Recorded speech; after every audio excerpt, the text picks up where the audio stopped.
I did. Hello there. I'm Scotty. You're not. There's a speck on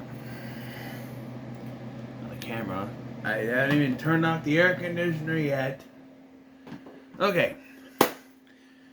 Welcome back to Sequel-A-Thon III. We are talking about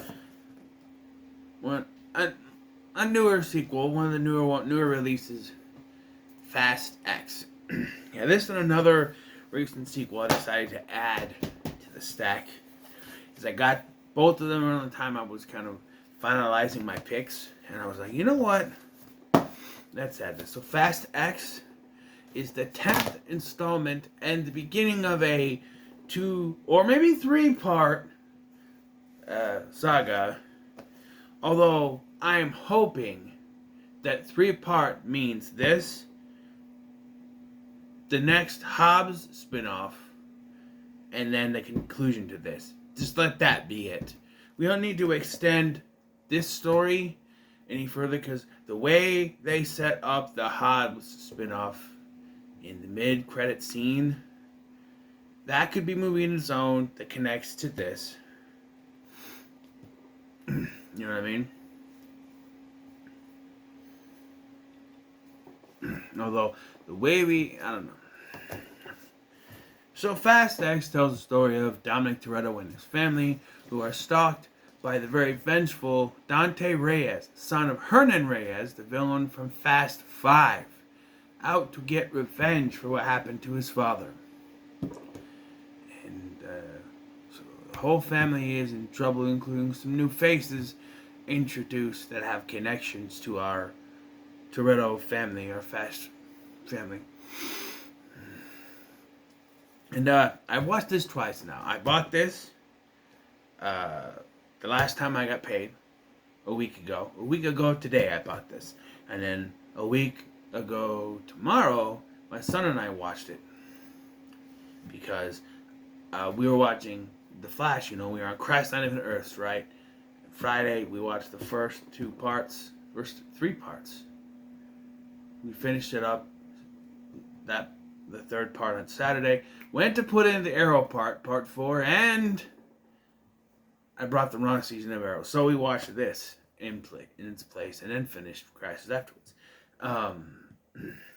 So, yes. And now I've watched the second time, which is clued me into some nice. And of course, you know, full disclosure, spoiler discussion. I'm not going to hold back spoiling certain things throughout the video. Not just wait until the end, because it's been out for a few months now. That's my format. I did some videos early on where I went to some new release movies when I went to the theater, and I saved some spoiler stuff to the end. I don't do that anymore. I just go all out with this. So this movie was interesting. Okay, I'm a big Fast and the Furious fan. Have been since the 3rd one, basically. I've said this before. I went to my friend Tim's house, hang out, stay at night and everything. We watched the first 3 in succession. I became a fan. I immediately bought my own copies of the movies, and now I have the Blu-rays. At one point, I don't think I've ever said this. At one point, I had them. They were color coding them, so I had them color coded. Yeah, the first one was in a green case. The second one, a blue case. The 3rd one, I didn't have an orange case, so it was a clear case. And then the 4th one was red, so it was in a red case. And then the 5th one was a purple case. And then the 6th one was in a yellow case, right? And it was around this time Fury 7 came out, and I got a Blu-ray player. So I kind of got rid of all that and got the box set. So, but I had them color coded. Then they stopped doing the color code after Fury 7. Fury 7 was like a periwinkle bluish purplish color, and they stopped doing the color coding thing afterwards, because then Fate of the Furious was white, basically.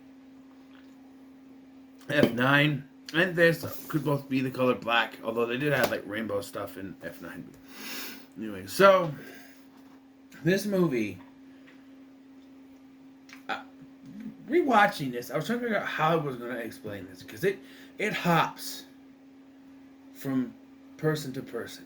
So I'm going to start off telling where this movie starts off, and when they start to split, I will cover each individual story. Okay? So, we start with Fast Five. We go back to the the climax of Fast Five, and I'm sitting there. First time I watched it, I remember being like, "Why are you forcing us to rewatch what we already saw?" It's so they add Dante in, but that's not the only thing they add. There is something else in there that you don't notice unless you've watched it already. Because this time we watched it, I'm like, oh, he is there. Someone else is there that they reveal towards the end of the movie. And so it's like, oh, they did show him, but not... If you're not paying attention, you don't know. Or you can be like, who's that other guy sitting there? There's just some guy sitting there, right? He's not important, but he is important. So, yes, it's basically the end of Fast Five. Find out Dante was in the car that was shooting the turret gun and was knocked into the water. And then Reyes gets... And they stop this flashback with the car going into Reyes and hitting him, which we know is not how he died. But The Rock was the one, Hobbs the one who killed him. And so you're thinking, The Rock and Vin Diesel, they have problems, they have issues, they're not going to be in the same movie. That might not be.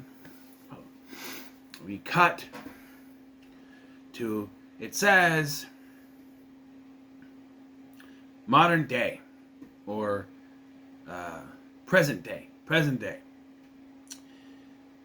Okay, so this franchise has been all over the place with its continuity. And they say in this... Now, I called this out in the trailer. Now, I don't remember if I uploaded a reaction to it. I know I did reaction to the F9 because that blew my fucking mind. But, I think maybe it was one of the cases where I recorded it, but when I tried to upload it was taking way too long or something, and I just didn't do it. But when I watched the trailer, I called out where they said it was 12 years ago. And I said, no, it wasn't. And here they blatantly say 2011. No, it wasn't. No, it wasn't 2011. It's 2006. Okay, let me try to explain this time. I did a video trying to explain the timeline. So, the first film takes place in 2001. Second film takes place 2 years later in 2003. All right? Now, after that, it is 3 years later where Fast and Furious takes place in 2006. Concurrently, so does Fast 5, 2006. Okay? Now, Fast and Furious 6 takes place just a few months after that in late 2006, early 2007. They're in LA. Who knows? Weather doesn't matter. Alright? After Fast and Furious 6 is Tokyo Drift, which has to take place in mid to late 2007, maybe 2008, depending on how long it took Han to make his connections with DK. Okay? Maybe a year, so maybe 2008. Which means that Furious 7 must take place also within that year and time, 2008. Right? Now, also, Fate of the Furious must also take place within that same time frame because Atlanta has a baby and she was pregnant at the beginning of Fast Furious 6, as we find out. So, for that to line up, that has to take place within the same range, 2007-2008 range. I know, it's a lot to ask, but I'm just saying. Which means that if we are going that this is supposed to be present day 2023, this has to be 2009 that the Fate of Furious ended. And so, but in F9, little B is like a toddler, 5 years old, maybe. Right? So you can go, if that was 2009, 2008. We'll say 2008. And so 5 years later would be 2013. So F9 would be 2013. So, if we were going by that way, that this is modern time 2023, little B would be 15 years old, and I call bullshit. That's a 10-year-old. So it's only been 5 years, which means it would be 2018. I'm saying, because I refuse to believe that Fast and the Furious Tokyo Drift takes place any later than 2008, maybe 2007, because of the technology, the little Nokia phones they're recording on. I refuse to believe it takes place any later than that. There's no fucking way that it would take place in 2013. Like some people are saying that Furious 7 actually takes place in 2013. No, I refuse to believe that they're using Nokia-ass phones in Japan in 2013. And you can say, well, maybe you're behind. No, Japan's always ahead of us when it comes to technology. So there's no way they're still using little Nokia-ass phones. Little ass Nokia phones to record shit. There's no way. Also, the fact that the Tokyo Drift guys show up in the next one looking significantly older, which means there has to be a significant time between 7 and 8 for that to happen.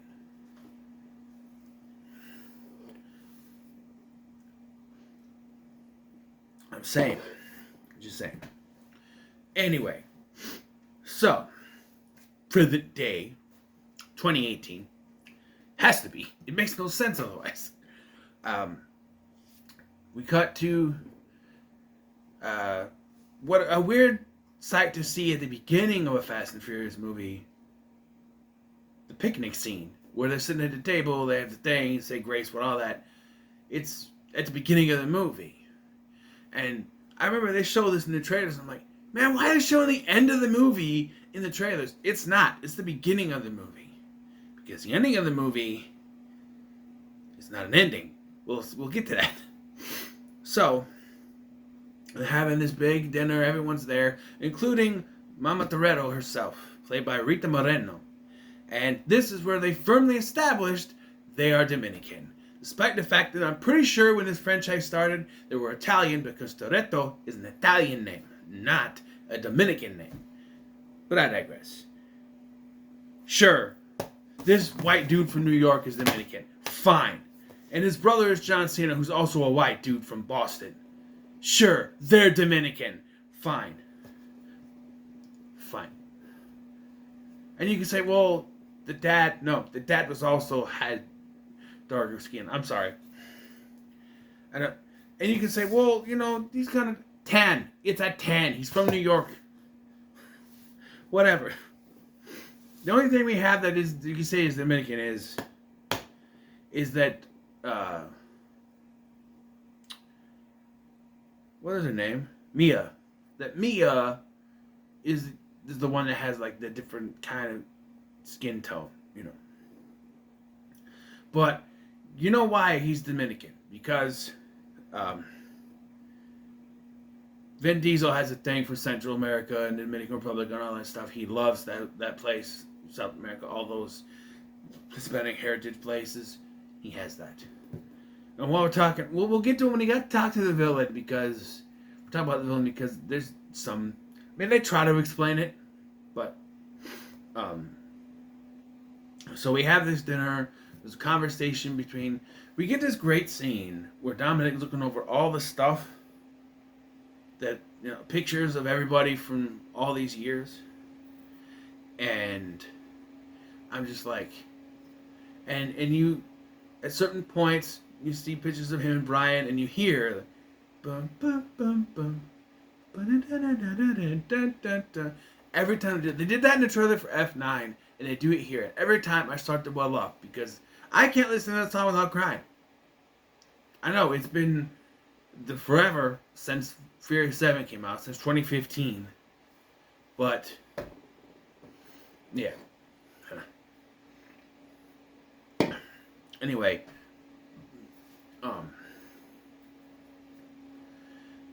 so that night, you know. Oh, by the way, I do believe the scene where they introduce uh, Dominic and Little B, he's drifting around the thing, and then he goes, and I'm like, I feel like that's an homage to the beginning scene of the first Fast and the Furious, where Brian is doing his driving and he spins out and he goes, shit! You know, they get that, oh, take you there, that song playing, and I'm like, I kind of point out, like, hey, wait a minute, that's just like that scene, only he didn't say shit, but they do allude to him swearing, you know. So that night, they tuck a Little B in, and then they have a little moment.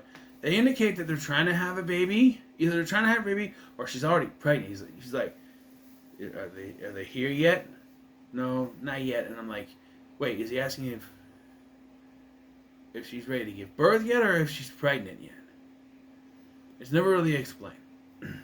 But then you see someone pull up, come out, smear blood, and when Dom opens the door, it's Cypher, and she explains what happened.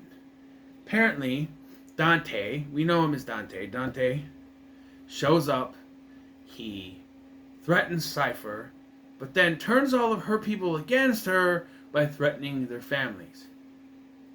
What's good for the goose is good for the gander, I guess. You know, a little payback to her for what she did to Atlanta, you know. That's not why he did it, you know. So, she shows up asking them for help. Something I forgot to mention. No, wait, I'm not done yet. So, Dom then contacts the agency, they arrest her, and this is where we have to deviate because this is where stuff sort of deviates. I have to go into the next part here. So, previously it's established that there's a mission going on in Rome, and Roman, of all people, is going to lead the mission. I'd rather have Jesse's dead corpse lead the mission. Yeah, that's how much I wouldn't want Roman to lead my mission. I mean, it's going to be a trap later, but still. And so, there's this Rome mission. When the agency shows up, it's little nobody, Clint Eastwood's son, Scott Eastwood. And he's like, they're like, we need to contact the others. And he's like, do you have any idea where they are? And the look on Dominic's face when he turns around, he's like, they're in Rome. On a mission for you. We don't have a mission in Rome. Boom. We're on this mission in Rome now. And, of course, you let Roman... He does, like, tear gas... tear gas and 2 cars that are just... I don't know, he's got this... He's driving this, like, gold Lamborghini, and... I'm not a car person. And then... Han is in this red car.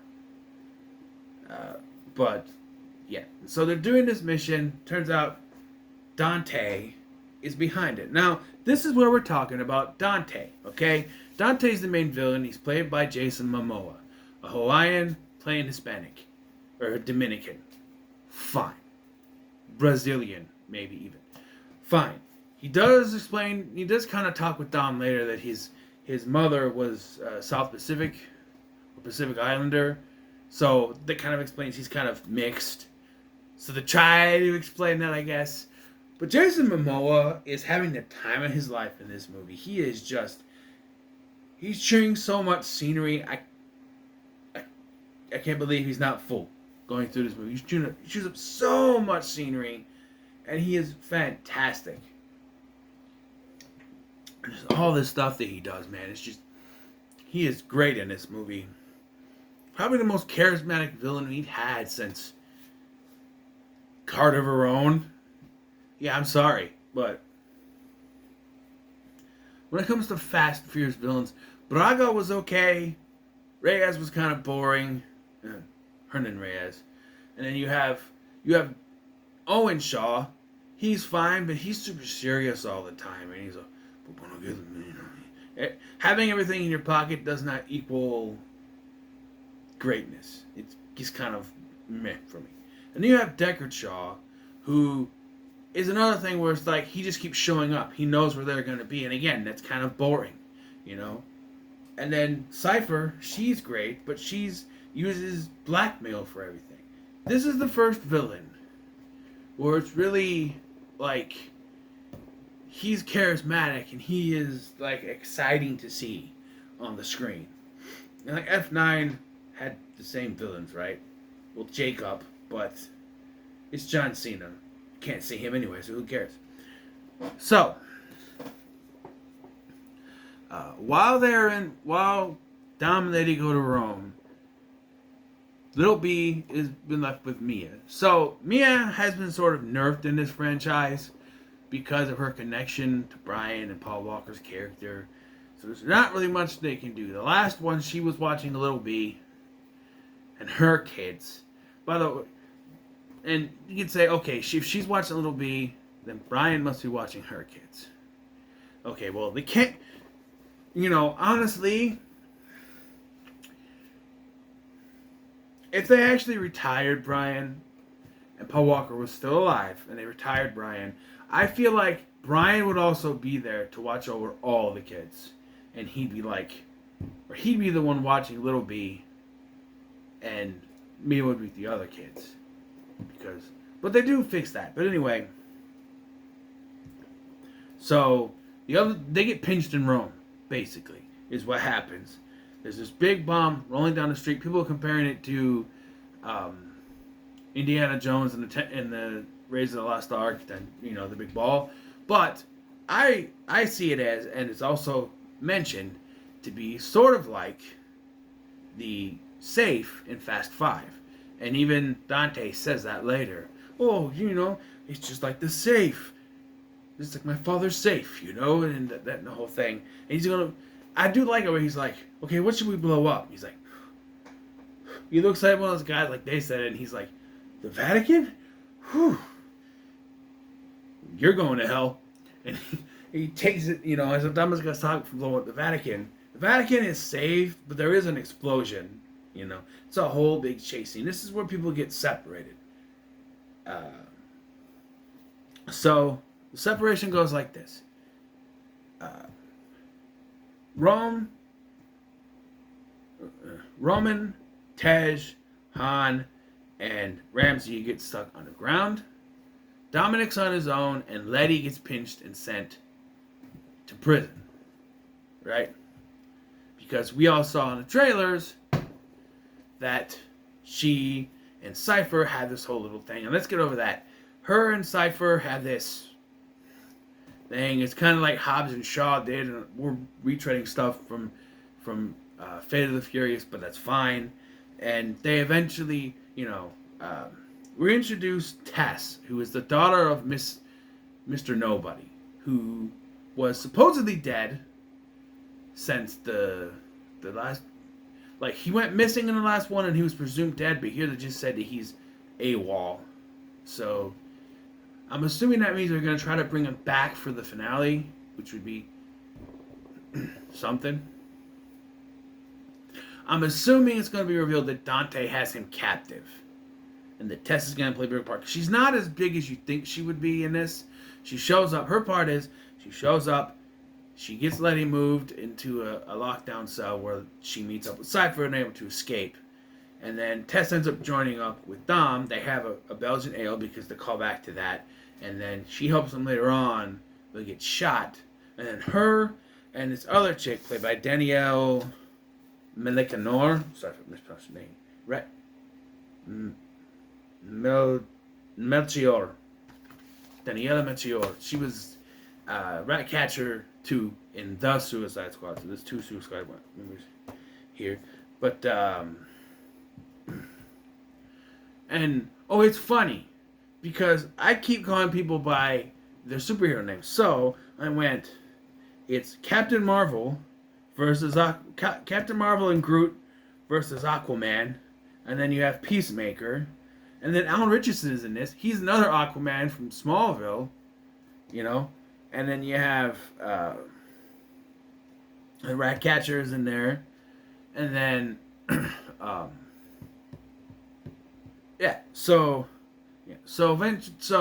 to finish off the whole Cypher and Letty thing, they escape, and the submarine from Fast 8 comes up. And I'm going to come back to that. So, because there's a cameo that makes me go, what? How? No! No! So, okay, so let's go back a little bit. Rome, Tej, Ramsey, and Han, they take a boat or something that's full of aftershave. By the way, I don't use aftershave. I use cologne, but not after I shave. I just never... I used to, but I stopped. I ran out and it's never bought anymore. They end up in London, right? And they connect with... Because it's like, Ramsey, I brought you home, baby. Okay. And I just play an aftershave. I'm like, aftershave. It's the stuff like Home Alone. Ah! He's like, oh, yeah, that stuff. Yeah, that stuff. But, so, they go to one of Ramsey's connections, played by Pete Davidson. What Pete Davidson is doing in London, I'll never know. But he sells them out. It's really weird because he has these special muffins, and you think, oh, he's drugging them, but Han only gets weird little loopy stuff, but it doesn't affect him. And they just take his technology and leave, basically. After find out he sold them out. So they go to the only place where they know they can get help, Deckard Shaw. And this leads to the mid-credit scene of the last one that I don't think was supposed to be this far into the film. Because I went back on YouTube and I watched that post-credit scene again. And Han has short hair in that scene. And I went, yeah, no, they tried to connect it. If anything, they should have already had this scene. It should have happened before this movie started. And so he's going to get help. But no, it's verbatim supposed to be that scene. And this time watching it, the second time around, I noticed they have Han kind of put his hair back behind his ears. Make it, oh no, he didn't have short hair, it was just behind his ears. Yeah, bullshit. Bullshit. You have to cover your ass because Sun King grew his hair back out. And you didn't want to ask him to cut it again. So, or put a wig on him. So, you just did that. And it's basically the same scene. He beats up the guy that's in the thing. And then, now, continuing that, agents show, they have a little fight scene, which, okay. Fight scenes are okay in an action film, but it feels like some of these are just to fill time. Because there's a scene with Letty and Cypher where they escape, and they're like, okay, how much time do we have? About 4 minutes. That's enough. And they start fighting each other, and I'm like, this is counterproductive. You're trying to escape. Why are you fighting each other? It's one thing, they don't like each other, but it's fighting each other it's fighting to have a fight scene. That's all it is. And here, they're going to ask them for help. But, again, they're fighting to have a fight scene. And then it gets interrupted by the actual bad guys, and there's more fight scenes. Where it's like, well, why couldn't they just go in there and start talking to him, and then the bad guys show up and they fight him together? Right? And this, probably my biggest disappointment is that Jason Statham, I love Jason Statham, he's on the cover of this thing. His whole scene is they show up to ask for help. He finds out that Dante's going to go after his mother and takes off, and we don't see him again for the rest of the movie. I can't remember when I watched it last night, I kept waiting for it to go back to him trying to save his mother. And I'm watching it again, I'm like, wait, you mean we don't go back to... Really? We're leaving that for the next one? Really? Okay. So then they eventually get a plane and make their way to the rendezvous point with Dom. There's that one. Another plot, okay? The agency is now going after Dom because we gotta go back to them all being fugitives again because, of course. So the agency shows up at Dom's house to get Mia and the kid for some reason.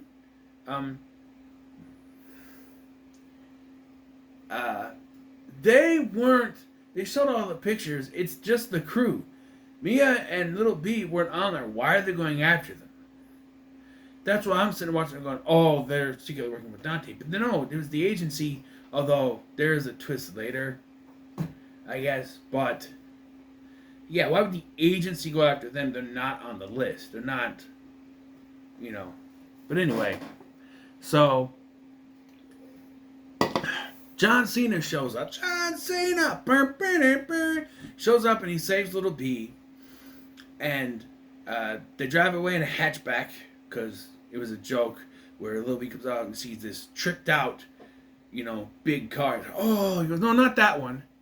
This one. And it's like, wah, wah, it's a hatchback. And their whole thing is just trying to escape. They get on a plane. There's a nod to Little B experience with a plane in Fate of the Furious. He was like, I don't like planes. He's like, what's the height? He goes, no, I just don't like planes. So we're supposed to believe that he remembers he has trauma from when he was a baby. He's listening to music, and like, hey, there's a baby. So I don't know. That sounds like fun to me, but anyway. And they eventually escape with help from a flight attendant who's actually played by Paul Walker's daughter. I found out. I was looking up stuff, and yeah, that's Paul Walker's daughter, Meadow Walker. And they escape in this jet thing and intend to meet Dom. They go to this underground thing. And, okay, so I was very confused this time as well watching this. And this is supposed to be a hideout no one knows about. But Dante's men just show up. Dante's men, an agency or something, just shows up and goes after him. So clearly they know all the hideouts. And they get in this car that has these cannons on it. And that leads to our showdown where Dominic is led back to the bridge, right? Where where they killed Reyes, basically. And there's this whole chase, and then John Cena and Little B, Jacob and Little B, they're driving kind of side by side with Dominic. He's trying to get Little B back to Dom, and Reyes is just hamming it up the whole time, and there's choppers coming around and everything. And then John Cena sacrifices himself. They do a thing, there's a little swerve thing, where Little B jumps into Dom's car, and we find out that Jacob's fuel line was cut, so it's leaking. So he takes those rocket things and he points it down, he launches himself up, crashes and causes an explosion. So Jacob is dead, which we're supposed to believe he's dead, even though there is a cameo I already mentioned that makes you scream and go, how? Why? What? But we're supposed to believe he's dead after this. After that, okay. So anyway, Dom and Jacob, they're racing. They're here. So at one point, Ames, that's Alan Richardson's character, right? He is going after Dom, and he gets a hold of Dom. It's another Fast Five mirroring situation where he's captured Dom, but Dante shows up, blows up all the men that's in there except for him and Ames, and then that's when Tess shows up, and Daniela Menor's character, who there's a street race. We see Diogo again, and I'm not sure where Diogo is from. Is he from Fast Five? I don't remember him, but they act like they've seen him before. Could have just been Hector. You know what I mean? He's still trying to get the monkey out of his ass from Bruce Almighty. But anyway, then she is Elena's sister, if you didn't know. They even have a whole scene where they have the race. He saves her, and then they go back to her place, and he looks through Elena's files on Dante and everything. And that's really there. So then it's revealed later that Dante has kidnapped her. And that's that scene. They shoot Tess. She's still alive, but Elena's sister drives them away So I'm assuming they're still alive somewhere. But it's here that Ames says, you know what, I'm on your side now. Let's do this. Let's take him down. And so Dom drops down in his car, and that's how they have that chase. And he's like, take the service road, and I'll meet you at the airfield. Right? Said anything about an airstrip? That's too fast and furious. Anyway, so driving, and they see the dam. They're going on the dam, and all of a sudden, truck in front of them, truck behind, and Dante's on this thing, right? And then you see the others, and they're in a plane flying there to meet them at the airstrip, right? And before Dom can finish saying, Roman, turn back, it's a trap, someone fires a rocket launcher at the ship, at the plane. It's revealed to be Ames, because the two Aquamans, they work together, right? Yeah, it's revealed he was the guy. So, like I said, the opening scene, if you didn't catch it the first time you watched it, watch it again. When Reyes goes to talk to his son in the office, there's a guy sitting there. That guy is revealed to be Ames. Now, that's not what Al Richardson looked like in 2006, but fine. He was not as jacked as he is now. I don't know what you're saying. They even say it's 2011, so he's supposed to not have changed his look in 10 years. They do a thing where his hair kind of quaffs over the side a little bit, but yeah. No, I'm still saying Fast 5 is 2006, because 4 is 2006, 5 is 2006. They're right after each other. So, yeah.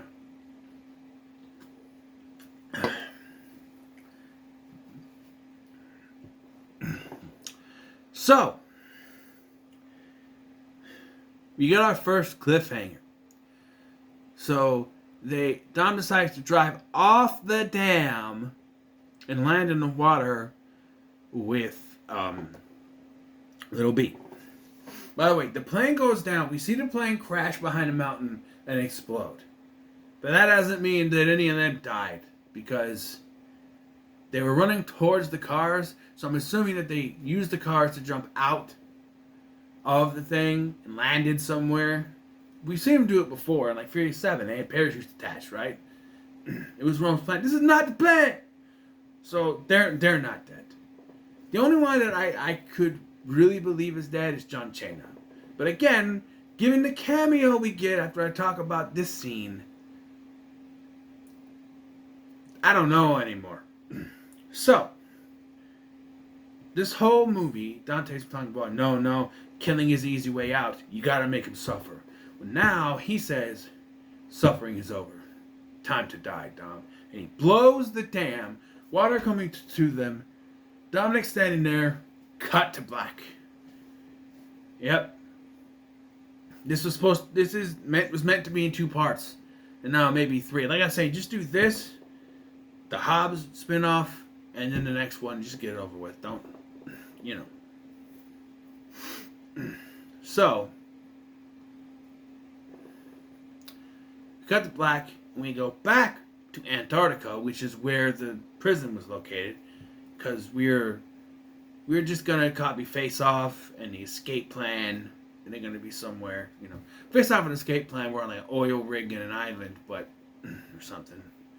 But anyway. And the submarine, like I said, submarine from Fate and Furious pops up. And who steps out of it?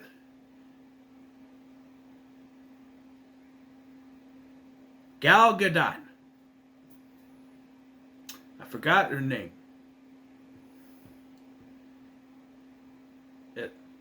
Estelle? No. Giselle. And I'm going, what? No! How? She fell out of a goddamn plane. No. No, you say, well, we didn't see her body. I like to know how they explain it. Alright? So far, the 2 concrete deaths that we can say are officially dead are Jesse, family members, Jesse and Vince. Alright? Who knows where the hell Leon is? At this point, he's disappeared, whatever. But We saw Jesse get shot plenty of times, dies in Dominic's arms, and then Vince, we see him get shot. We don't see him die, but we see his body later. So he's dead. John Cena exploded. I get a 50-50 chance that he survived. It is John Cena after all. Who knows? Every one of the family members is in the plane. Probably not dead. Dom and Little B probably going to be saved by someone or something. They have backup. Whatever. But I'm sorry. 10 movies in and my suspension of disbelief is finally gone. I accepted Han's revival. Okay, they came up with a good enough explanation. But, no.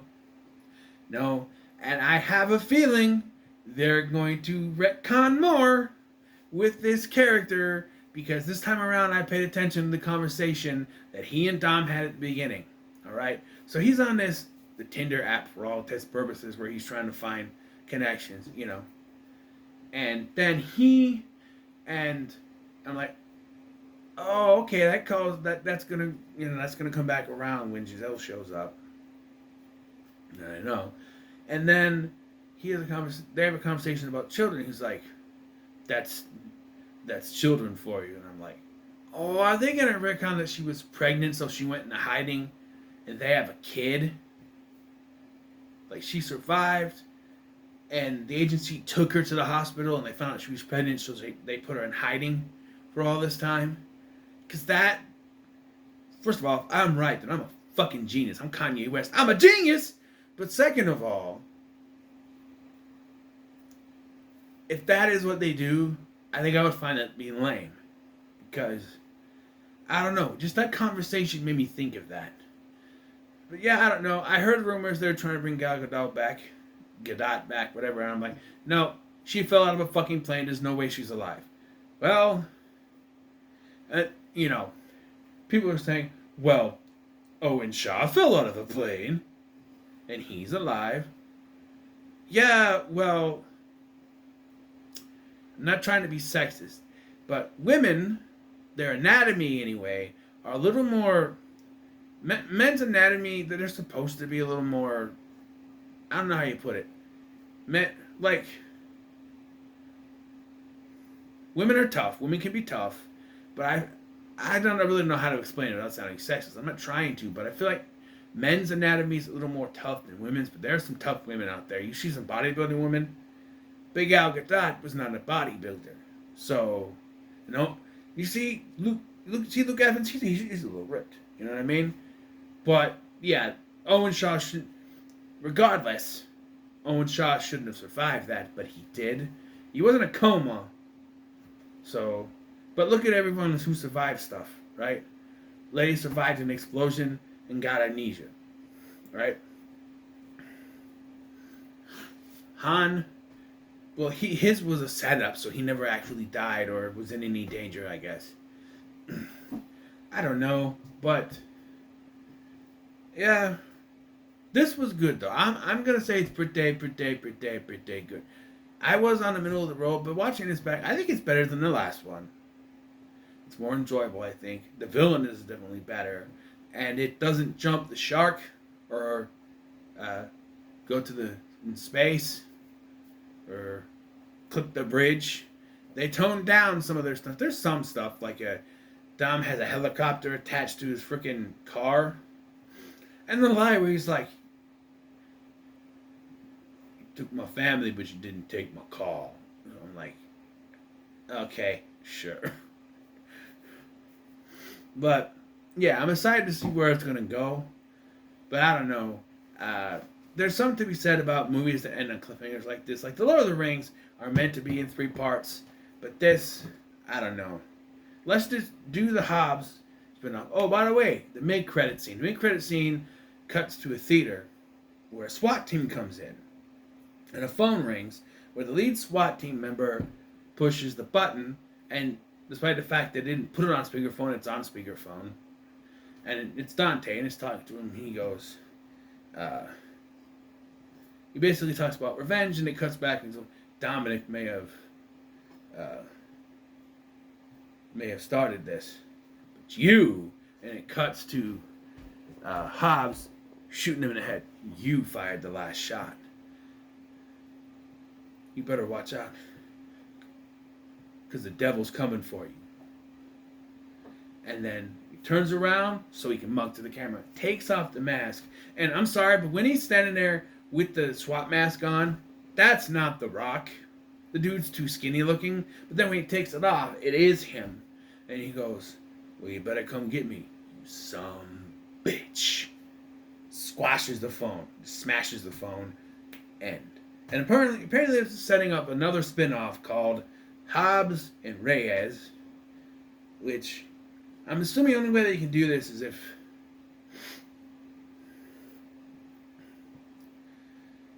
the one thing I can see is that this is happening concurrently with Fast X. And it's going to be Hobbs that saves Dom at the beginning of the next one. So we do Hobbs and Reyes next, and it's sort of a in-between thing connecting to this. And then we do the second part of Fast X, and that finishes it off. Right? Apparently, the Hobbs and Shaw sequel is not happening, despite the fact that they set up for one. I don't know. But I don't know. But yeah, so it is a pretty good for me. I did like it better than the last one, which I think I also gave it pretty good. But that probably has gone down to a middle of the road after rewatching it with my son. I rewatched all these movies with my son. I could do a ranking, but I don't know. But yeah, this is probably the longest one I've done for this. So, what are your thoughts on Fast X? When it comes to like, share, and subscribe. Thanks for watching. I've been Scotty, and I'll see you in the next one.